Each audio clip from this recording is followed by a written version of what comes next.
안녕하십니까 여러분. 오늘은 여러분들에게 이 성균관대학교에 대해서 설명을 해 보고자 합니다. 오래된 미래라는 제목을 붙였는데요. 이 세 가지 측면에 대해서 말씀을 드리겠습니다. 첫 번째는 땅, 역사에 관련된 부분이고요. 하늘, 가치에 대한 부분이고, 사람, 인재에 대한 부분입니다.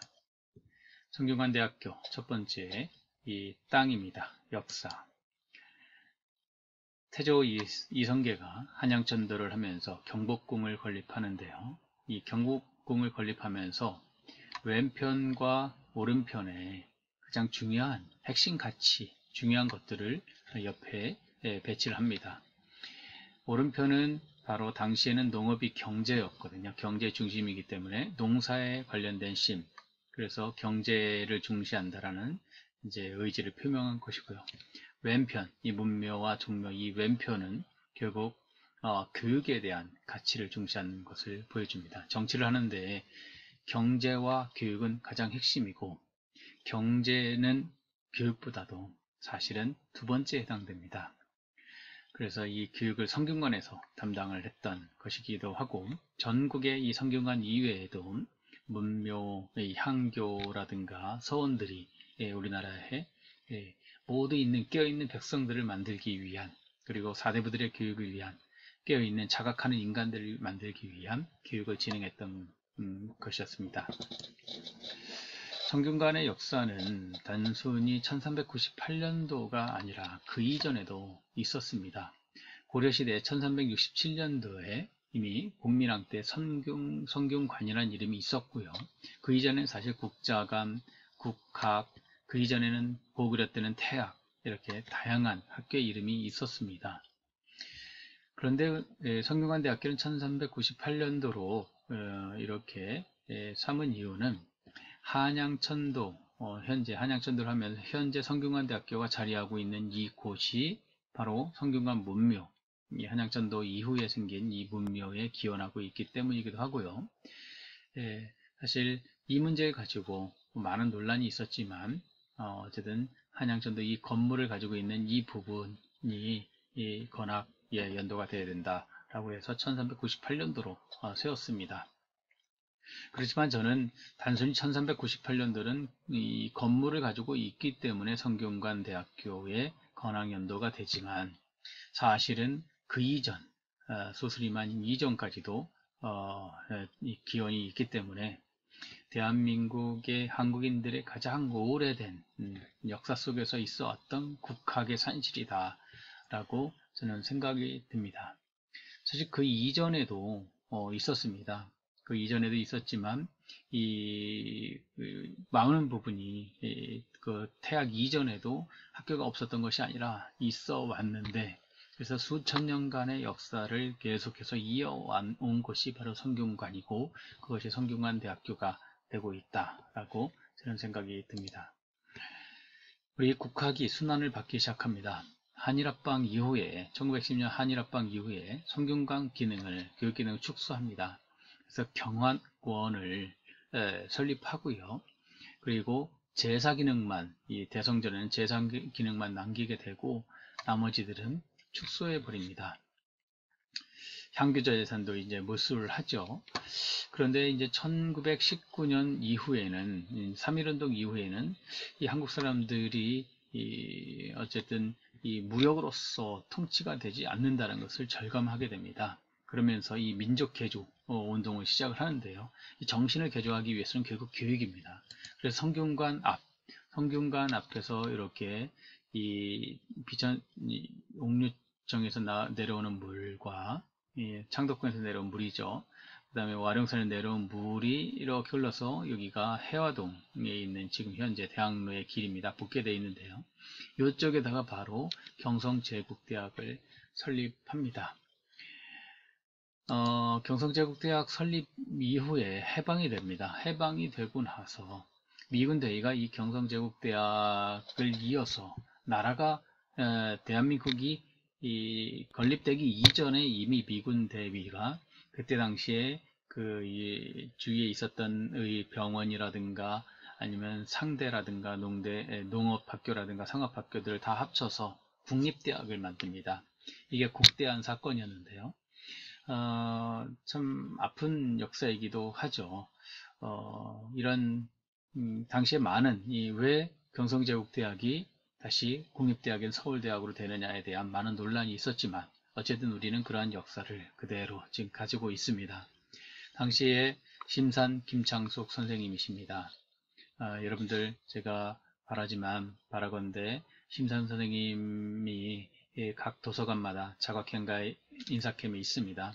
꼭 한번 찾아가서 한번 인사 한번 드리는 것도 참 우리 시대의 마지막 선비였던 것이죠. 불의에 항거하고 따뜻한 마음을 가지고 세상을 바라보면서도 옳지 않은 것에 대해서는 강력한 이제 실천 정신을 가진 분이시기도 합니다. 이분이 이대로는 안 되겠다. 이 우리나라의 앞날은 결국 후학들의 교육을 통한 후학들에 달려 있는 것인데, 그래서 심산 선생님은 성균관대학교를 전국에 있는 유림들의 돈을 사재를 다 털어서 만든 겁니다. 그저 대표를 했을 뿐인데요. 그때 당시 학교를 건립한다라고 했을 때에 전국 팔도에 있는 많은 사람들이 다 돈을 희사해서 우리 성균관대학교를 만들었고, 그때부터 국학 정신을 계승한 현대적 교육을 바로 성균관대학교에서 실시를 했습니다. 성균관대학교는 따라서 단순히 1390, 617년 이 정도의 역사가 아니라 수천 년간 민족의 정신을 계승하면서도 이 기본적인 정신 속에서의 어떤 그 현대적인 교육까지 실시하고 있는 정통성이 있는 학교다라고 저는 생각이 듭니다. 물론 이런 역사적인 부분만 성균관대학교의 가장 정통성을 가지게 하는 것이 아니라 바로 이 정신적인 부분, 가치적인 부분도 성균관대학교의 큰 계승이라고 저는 생각이 드는데요. 그 하늘, 가치 부분 한번 보도록 하겠습니다. 첫 번째로 성균관대학교가 지향하는 인재상은 아마 가장 첫 번째로 똑똑한 인재입니다. 지혜로운 인재죠.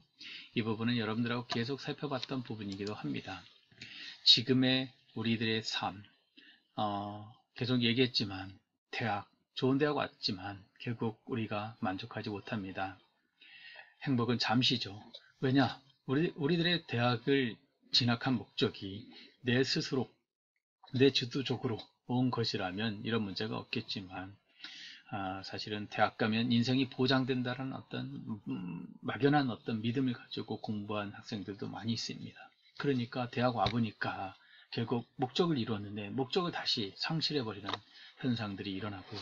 또 좋은 대학, 좋은 직장 취직해야 되죠. 그렇죠? 대기업을 가든 아니면 사자 들어간 직업을 가지든, 그러면 결국 그 목적 역시도 남들이 세우는 기준에 의해서 하다 보니까 결국 우리는 또다시 이뤄놓으면 또다시 방황하게 됩니다. 결혼도 그렇고 계속해서 우리의 삶은, 우리의 행복은 미래에 달려있게 됩니다.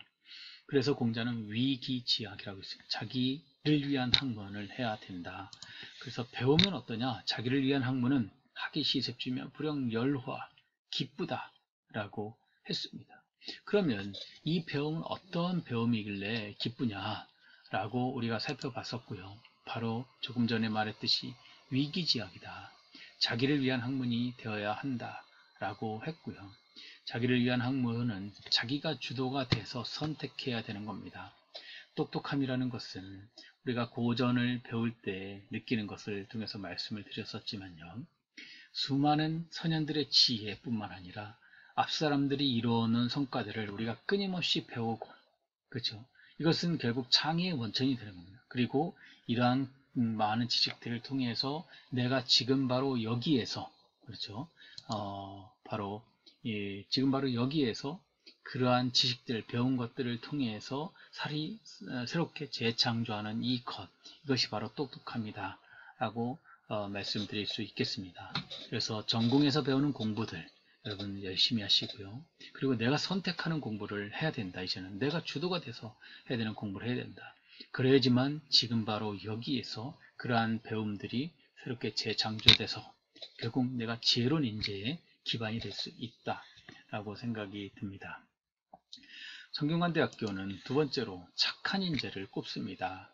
착한 인재라는 것은 여러분들에게 우리가 끊임없이 말씀드리고 있지만요. 바로 인입니다. 사람의 씨앗이 있다라고 했어요. 살구나무는 살구씨에서 살구가 나오고 복숭아씨에서 복숭아 나오듯이 사람의 마음에서 나오는 사람다움이 있는데 그것은 남을 아끼는 것이다 라고 말씀을 드렸고요. 사랑한다라니까 이 육체적인 사랑과 아니면 나만 바라보는 사랑을 얘기를 하는 것이 아니라 결국 부모님처럼 부모님이 우리를 늘 아플까 걱정하듯이 늘 근심 걱정하는 것처럼 그러한 사랑이 결국 지극한 사랑이다 라고 말씀을 드렸고요. 이러한 사랑을 품은 사람, 이것이 바로 착한 인재다 라고 말씀을 드렸습니다. 그 착한 인재는 결국 기소불영 물시여인입니다. 내가 하기 싫은 건 남에게 시키지 않는 것이고요. 그리고 이것은 우리가 인에 대해서 설명하면서 말씀드렸듯이 긍정형으로 치환이 되더라 하더라도 내가 진실되게 원하는 것들은 남에게 강력하게 요구할 수 있다라는, 그죠? 이것은 욕심이 아니라 본심을 얘기하는 겁니다. 그러니까 이 기소불영 물시여인은 사실 동서양을 막론하고 보편적 사랑이다 라고 말씀을 드렸고요.